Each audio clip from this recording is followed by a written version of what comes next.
কেউ কথা দিয়ে কথা রাখেনি। স্বাধীনতার পর থেকে আজ পর্যন্ত বারবার ক্ষমতার পালাবদল হয়েছে। অনেক সরকার ক্ষমতায় এসেছে, অনেক সরকার ক্ষমতা থেকে চলে গেছে। বর্তমানে অন্তর্বর্তীকালীন সরকার ক্ষমতায় আছে। প্রবাসীদের আস্থা এবং বিশ্বাসের একটা জায়গা তৈরি হয়েছিল যে অন্য সরকার যদিও প্রবাসীদের নিয়ে না ভাবে, অন্য সরকার যদি প্রবাসীদের জীবনমান উন্নয়নে, প্রবাসীদের সমস্যা নিরসনে কার্যকরী ভূমিকা না রাখে, অন্তত অন্তর্বর্তীকালীন সরকার এবং সরকার উপদেষ্টা যারা আছেন তারা প্রবাসীদের নিয়ে ভাববেন এবং দ্রুত প্রবাসীদের সমস্যা নিরসনে কার্যকরী পদক্ষেপ নেবেন। কিন্তু দিনের শেষে আমরা কি দেখলাম? দিনের শেষে যে লাও সেই কদু। প্রবাসীদের জন্য এয়ারপোর্টে অ্যালাউন্স চালু করছে। আমরা প্রবাসীরা অ্যালাউন্স চাই নাই। আমরা প্রবাসীরা চাইছি বিমান সিন্ডিকেট যেন বন্ধ করা হয়, যারা সিন্ডিকেটের সাথে সম্পৃক্ত তাদের যেন শাস্তির আওতায় আনা হয়, বিমান ভাড়া যেন কমিয়ে আনা হয়, পাসপোর্টে যেন কোনো ধরনের দালালদের দূরত্ব না থাকে, প্রবাসীরা খুব সহজে দালাল ছাড়া যেন পাসপোর্ট করতে পারে। বৈধ পথে যারা বিশ্বের বিভিন্ন প্রান্তে, বিশ্বের বিভিন্ন দেশে গেছে, তাদের কোনো ধরনের সমস্যা হইলে যেন ওই দেশের এম্বাসি প্রবাসীদের সমস্যা নিরসনে কাজ করে।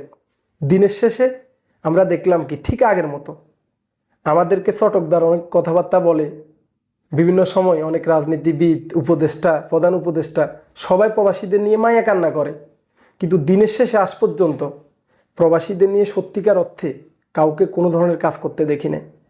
যখনই অর্থনৈতিক সংকটে সরকার পড়ে, যে কোনো সরকার, যখনই অর্থনীতির চাকা বন্ধ হয়ে যায়, অর্থের প্রয়োজন হয়, তখনই প্রবাসীদের জন্য মায়া কান্না। ঠিক যখন আমরা রেমিটেন্স পাঠানোর পরে সরকার ঘুরে দাঁড়ায়, অর্থনীতির চাকা যখনই সচল হয়, ঠিক তখনই প্রবাসীদের কথা ভুলে যায়। আমরা যারা প্রবাসী আছি তাদের সবাইকে ঐক্যবদ্ধ হতে হবে, একই ছাতার নিচে আসতে হবে।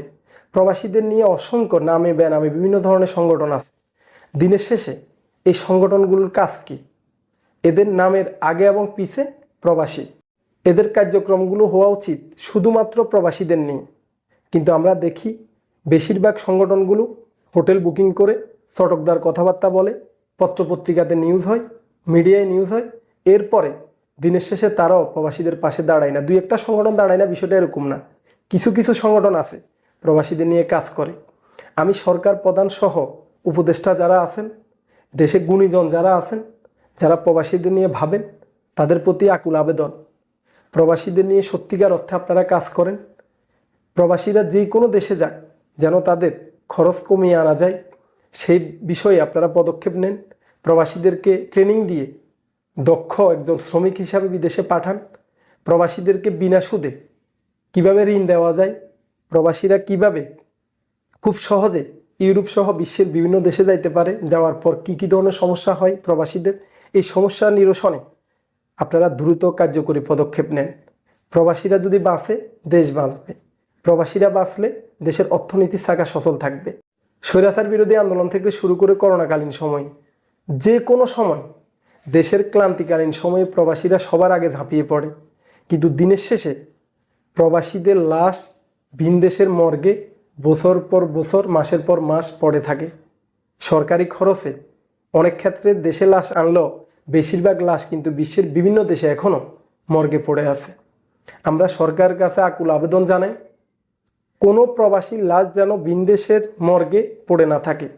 আমরা বেওয়ারিশ লাশ হিসাবে, বেওয়ারিশ হিসাবে আমরা জীবনের শেষ মুহূর্তটা আমরা প্রবাসীরা চাই না। আমরা আমাদের লাশটা যেন আমাদের প্রিয়জনদের কাছে যাই, শেষ দেখাটা অন্তত প্রিয়জন যেন দেখতে পারে, আমাদের সন্তানরা যেন দেখতে পারে, আমাদের লাশটা যেন আমাদের পরিবার তার পছন্দের জায়গাতে যেন দাফন কাফন করতে পারে।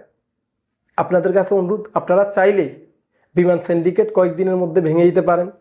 বিভিন্ন যে নামে বেনামে যে এজেন্সিগুলো আছে যে প্রতারিত করে প্রবাসীদেরকে বিভিন্নভাবে প্রলোভন দেখিয়ে বিভিন্ন দেশে নিয়ে যাওয়ার কথা বলে দালালদের হাতে তুলে দেয়, বিভিন্ন ধরনের সমস্যার সৃষ্টি করে এবং কথা কাজে মিল থাকে না, প্রবাসীদের অর্থ আত্মসাৎ করে, তাদেরকে ধরে ধরে আপনারা শাস্তি দেন। যে যে এজেন্টগুলা এই ধরনের কার্যক্রম করে তাদের বিরুদ্ধে আপনারা দ্রুত কার্যকরী পদক্ষেপ নেন, তাদের লাইসেন্স বাতিল করেন। আর যে দালালগুলো আছে তাদের ধরে ধরে শাস্তির আওতায় আনেন।